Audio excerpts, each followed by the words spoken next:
You won't believe this, but Mike was faced with an unbelievable request from his own wife. In a tense conversation, Jane asked Mike to become a cuckold, a man whose wife sleeps with other men for a week, to make their relationship stronger.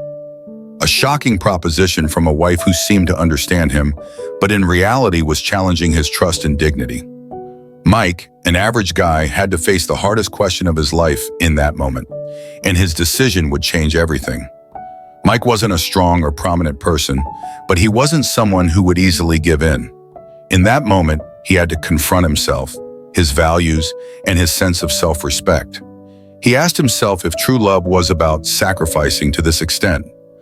Would he have to accept this change in their relationship for a reason he couldn't explain?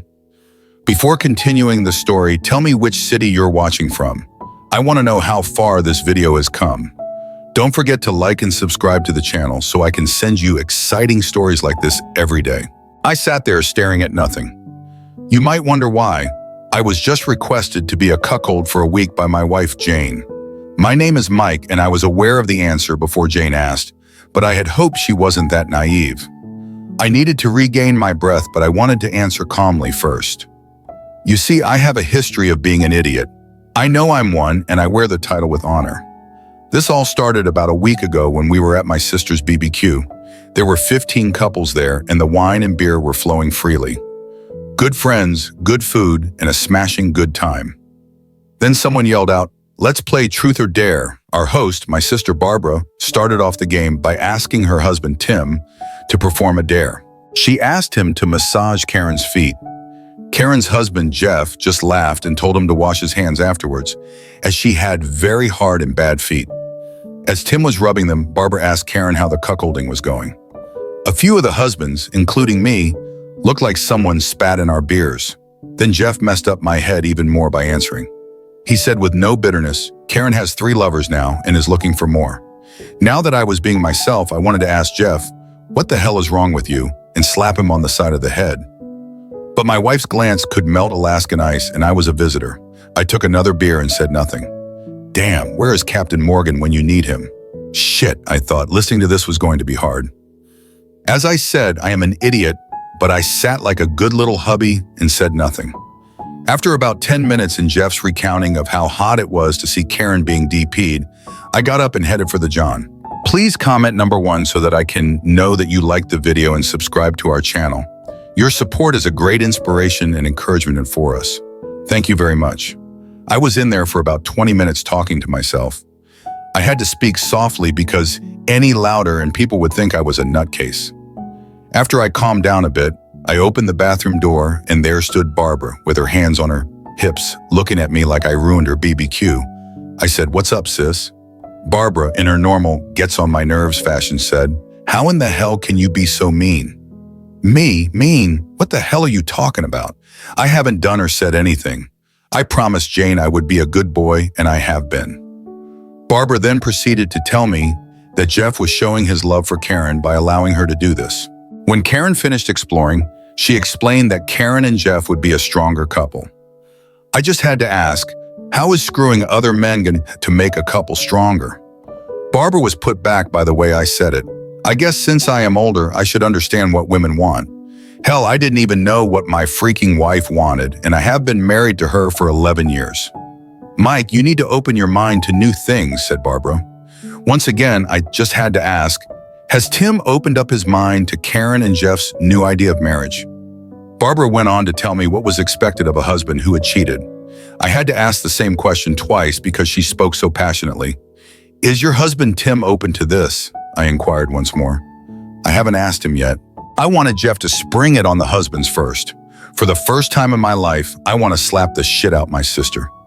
Barbara, you have got to be out of your mind. If you ask Tim and he agrees, I'll watch the kids for you while you on your manhunting trips. I'll even wash your car. But I won't leave you alone with my wife ever again. With that, I turned and headed back to the BBQ. Jeff was talking to Karen, Jane, and a few other wives. The guys were by the grill, wait for me to come back. Tim was the first to ask what I thought of the whole thing. I said, Tim, if Jane tries that shit, I'll be out the door before you can scratch your left nut. I will not put up with a bitch, and if I find out she cheated, was cheating or planned on cheating, I will divorce her before the jizz from her lover has dried. I don't care or even want to know what Jeff is thinking. It's his life. If he wants to swing or whatever else, that's his choice, but it's not for me. After my short outburst, Jane walked up and said it was time to go. We said goodnight to everyone and headed out. We live about 45 minutes from my sister, so I was in for a long drive. Right off the bat, Jane said, "You shouldn't judge a lifestyle until you try it." At that point, I had to ask myself, did I want to start a fight now or after I got some? Like I said, I'm an idiot, so I chose to shut up until I got some loving. The whole drive home, Jane talked about Jeff this and Jeff that. I wanted to tell her, if you keep talking about Jeff, then you can marry him. As we pulled up to the house, Jane started rubbing my leg. Oh yeah, here comes the real makeout, and if I'm lucky, I'll get both again in the morning. Needless to say, it was a good night. Then she pulled out the big guns. Jane got intimate with me for 7 days continuously, at least twice a day. But on the 8th day, the campaign began. "Mike, can I talk to you without you getting mad?" I said, "Sweetie, after the week you just gave me, we can talk about anything and I will even listen." She looked a little worried, but started with the usual bullshit.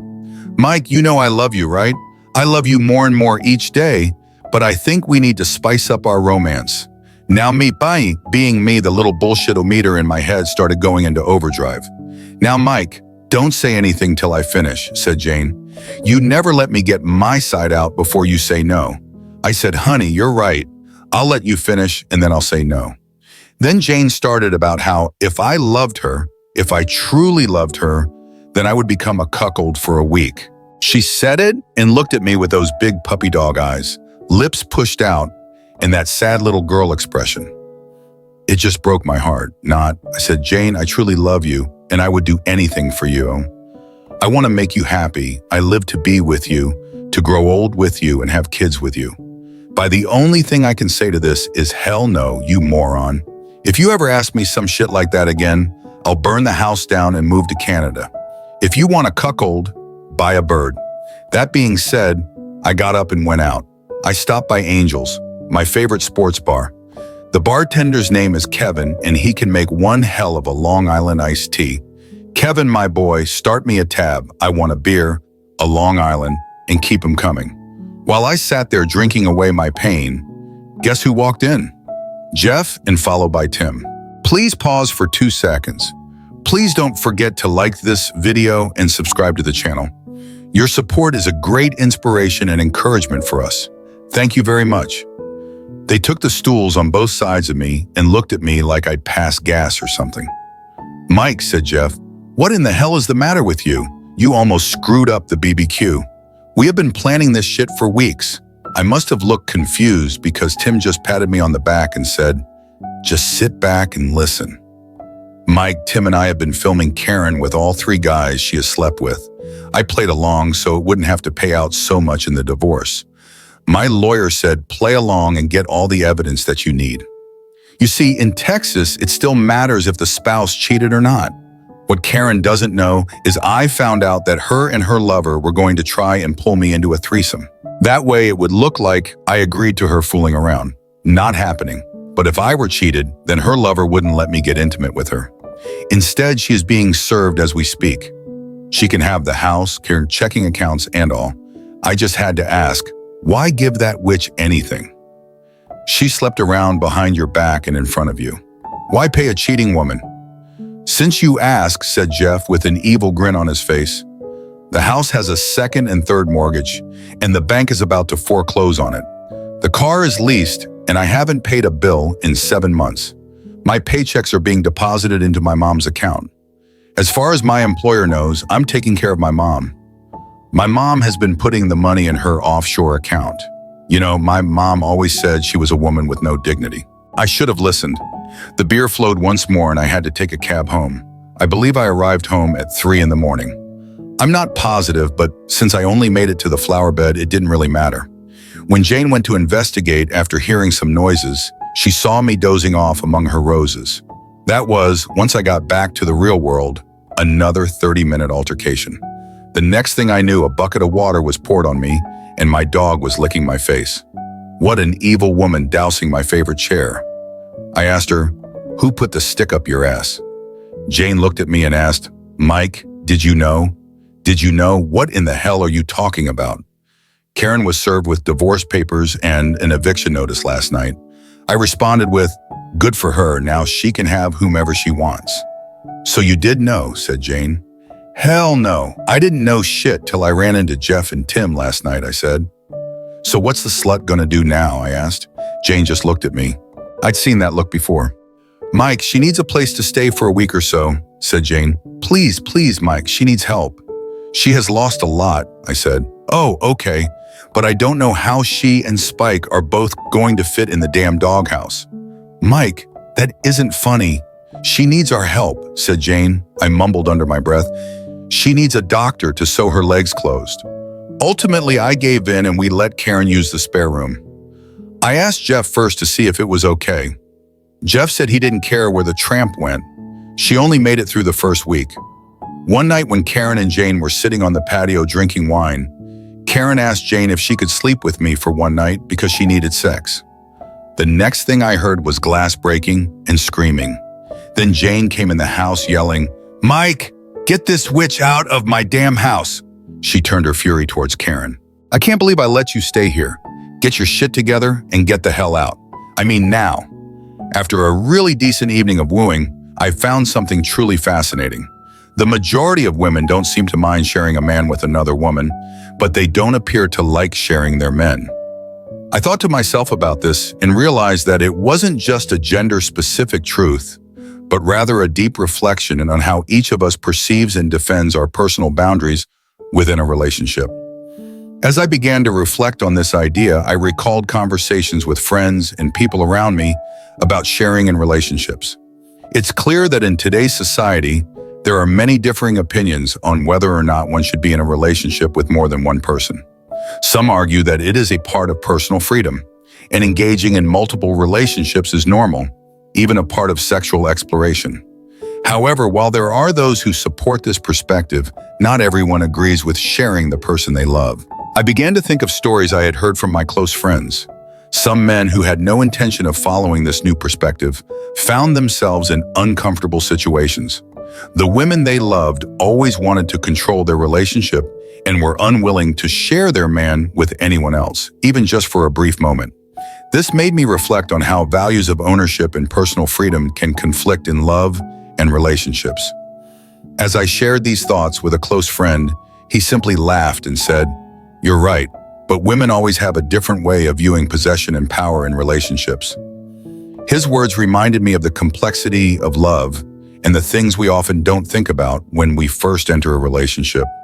Do we truly understand what the other person wants, and are we willing to share? I began to wonder if I could easily overcome these barriers, especially when faced with viewpoints and demands I had never considered before. One thing I realized is that while it may be easy to accept sharing others, sharing the person I love is an entirely different issue. In a relationship, each person has their own boundaries, and feeling safe within those boundaries is crucial. Looking back at my own story, I came to understand that love and loyalty aren't always defined by how we share affection. Each person has their own perspective and feelings about love, and sometimes those are the very things that challenge us in relationships. These barriers, limits, and challenges are things we must all face, whether in love or in life.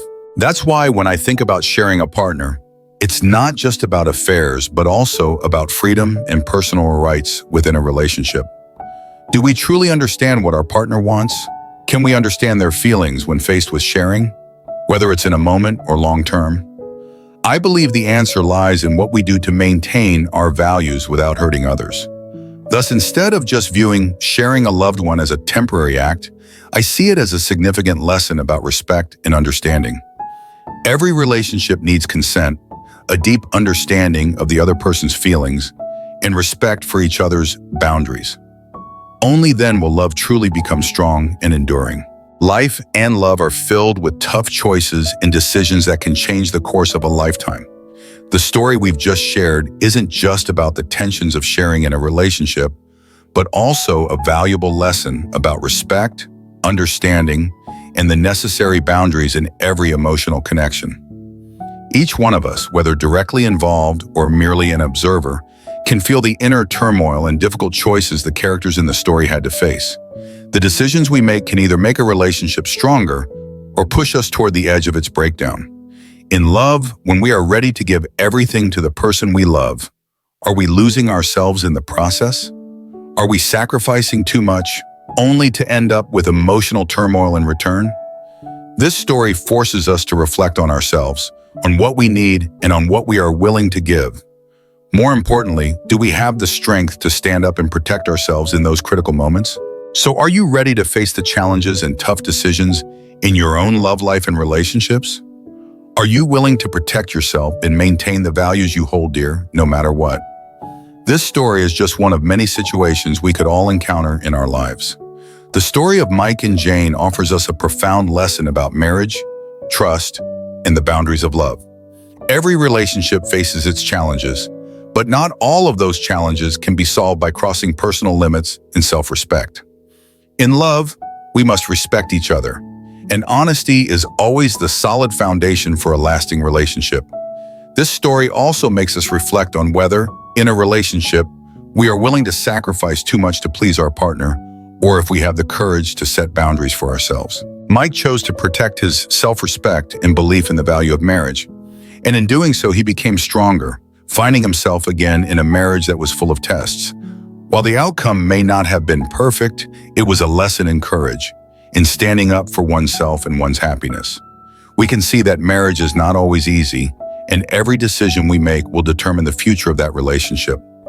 This story is a clear testament that in love and marriage, we cannot accept things that harm self-respect and mutual respect. Maintaining honesty and openness in every conversation, as well as knowing how to protect our own boundaries, is crucial for sustaining a healthy relationship. Even in times of challenge, it is through these difficulties that we truly realize what values are essential to keep the relationship strong. Each of us can learn something from this story, that marriage is not a life without challenges, but a journey that both people must walk through together. When one person in the relationship feels threatened by challenges that push personal boundaries, it is important to stand up for what is right for ourselves while maintaining respect for each other. If you also find stories like this thought-provoking when it comes to love and marriage, don't forget to hit the subscribe button on our channel. We will continue to bring you fascinating stories filled with meaning and always with deep lessons about life, love, and the tough decisions we all have to make. Be sure to follow us so you don't miss out on our latest videos and join us in exploring many more interesting stories.